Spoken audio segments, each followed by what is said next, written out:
حضرت صلی اللہ علیہ وسلم سے سوال کیا گیا کہ بہشت کے خادم اور مخدوم میں کیا فرق ہے؟ حضور صلی اللہ علیہ وسلم نے فرمایا، وہاں کے خادم اور مخدوم میں وہی فرق ہے جو 14ویں رات کے چاند اور ستاروں میں ہے۔ آپ صلی اللہ علیہ وسلم نے فرمایا، جب بہشتی اپنے تخت پر جلوہ گر ہوگا تو اللہ تعالیٰ ایک فرشتے کو 70 لباس دے کر اس کے پاس بھیجے گا۔ یہ جوڑے مختلف رنگوں کے بے حد نرم و نازک ہوں گے۔ فرشتہ اس محل کے دروازے پر آئے گا اور دربان سے اندر جانے کی اجازت طلب کرے گا اور کہے گا کہ اللہ تعالیٰ نے مجھے اس مکان کے مالک کے پاس بھیجا ہے۔ دربان جواب دے گا کہ میں تو مکان مالک کی خدمت میں حاضر ہو کر عرض کرنے کی جرأت نہیں کر سکتا، میرے آگے ایک اور دربان ہے، میں اسے اطلاع دے دیتا ہوں۔ چنانچہ وہ دوسرے دربان سے کہے گا۔ اسی طرح درجہ بدرجہ 70 دربانوں کو اطلاع ہو کر آخر میں مکان کے مالک کو خبر ملے گی اور دربان کہے گا کہ اللہ کے دوست، خدا کا ایلچی دروازے پر کھڑا ہے۔ چنانچہ فرشتے کو اندر آنے کی اجازت دے دی جائے گی۔ وہ حاضر ہو کر خدا کی طرف سے سلام عرض کرے گا اور کہے گا، اللہ تم سے راضی ہے۔ اگر اللہ نے اہل بہشت کے لیے ہمیشہ کی زندگی نہ لکھی ہوتی تو وہ یہ سب کچھ دیکھ کر خوشی کے مارے مر جاتے۔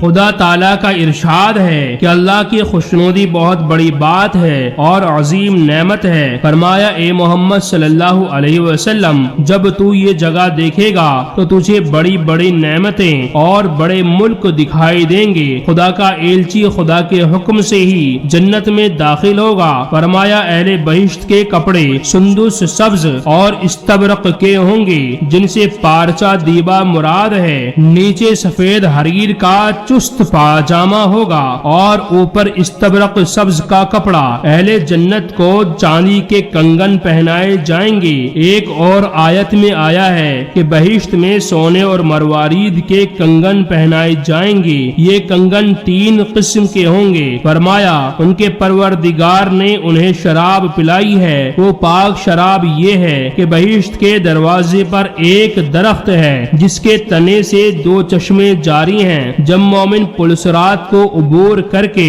ان چشموں کی طرف آئے گا تو ایک چشمے میں داخل ہو کر غسل کرے گا، اس پانی سے کستوری سے بھی بہتر خوشبو آتی ہوگی۔ مومن کا قد حضرت آدم علیہ السلام کے قد کے برابر ہوگا جو 70 گز تھا۔ بہشت کے مرد اور وہاں کی عورتوں کا قد ایک ہی جیسا ہوگا۔ ان کی عمر حضرت عیسیٰ علیہ السلام کی عمر کے مطابق ہوگی، یعنی سب 33 برس کے جوان ہوں گے۔ مرد اور عورتیں حسن و جمال میں بھی ایک سے ہوں گے، یعنی حضرت یعقوب علیہ السلام کے فرزند حضرت یوسف علیہ السلام جیسے۔ پھر وہ بہشتی دوسرے چشمے پر آ کر اس سے پانی پیے گا جس کی تاثیر سے اس کے دل کا کھوٹ، حسد، غم، اندوہ سب دور ہو جائے گا اور چشمے سے باہر آنے پر اس کا دل اس طرح پاک و صاف ہوگا جیسے حضرت ایوب علیہ السلام کا دل تھا۔ ان کی زبان